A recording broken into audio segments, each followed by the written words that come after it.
Proverbs 25:14 says, "Whoso boasteth himself of a false gift is like clouds and wind without rain." When I was young, I moved into an apartment and the manager saw me carrying a guitar case. A few minutes later, he approached me and we talked for a few minutes, and then he asked me if I was a singer. Well, I told him I was. At the time, I was playing around with a couple of garage bands and I'd been singing in church. So I told him I wasn't professional or anything like that, but I did sing. A few days went by, and one weekend, the whole apartment complex had sort of like a block party, and it was pretty family friendly, but the manager had put down one too many beers and he was a little tipsy. And at one point, he calls for everyone to quiet down because he had a surprise. His surprise was to announce that we had a singer living amongst us, and I hadn't seen that he had retrieved my guitar when he came in my apartment to ask me something. So he whips out my guitar, puts it in my hands and says, "Sing us something." A few dozen people just stared at me as I stared at him and said, "I sing, I don't play." And he just looked confused and said, "Well, how do you sing if you don't play?" So I apologized to everyone, said, "Go back to what you were doing. I want to talk to my friend here."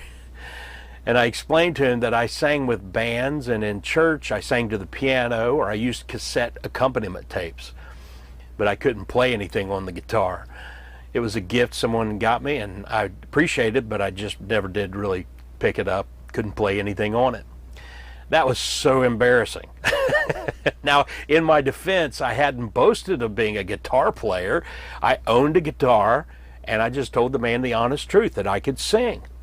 But that taught me a lesson to be very careful when telling people you have skills, because as our proverb says, "Whoso boasteth himself of a false gift is like clouds and wind without rain." And that's what I felt like at that moment.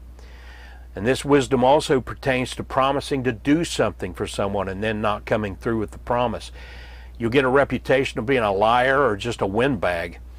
Like a storm that makes a lot of noise, but no rain, no substance to your word.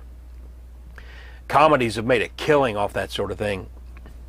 Barney Fife was always boasting about his ability to sing or handle a gun, only to sound like a whining cat when he sang, or he was constantly misfiring his gun into the floor.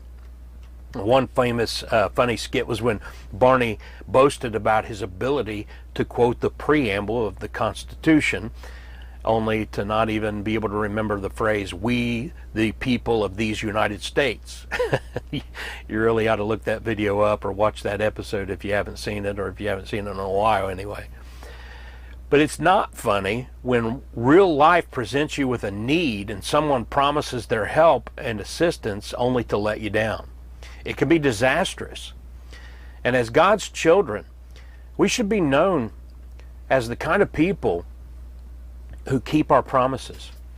We don't boast of things that we can or will do, only to turn around and be unable to do it. And thank God, our God isn't like that. I mean, we should thank Him for being the kind of God He is, because God says it, that settles it. You never have to worry about God not keeping His word. God has promised to save all who will believe on His Son, Jesus Christ, as their own personal Savior, who was crucified, buried, and risen from the dead, conquering sin and death on our behalf. And we can rest assured God will keep His word. Even when life is hard and you may be suffering, as Paul says in 2 Timothy 1:12, "For the which cause I also suffer these things, nevertheless I am not ashamed, for I know whom I have believed, and am persuaded that He is able to keep that which I have committed unto Him against that day." We sing a great hymn based on those words. And it's true. God keeps His word to His everlasting praise and glory.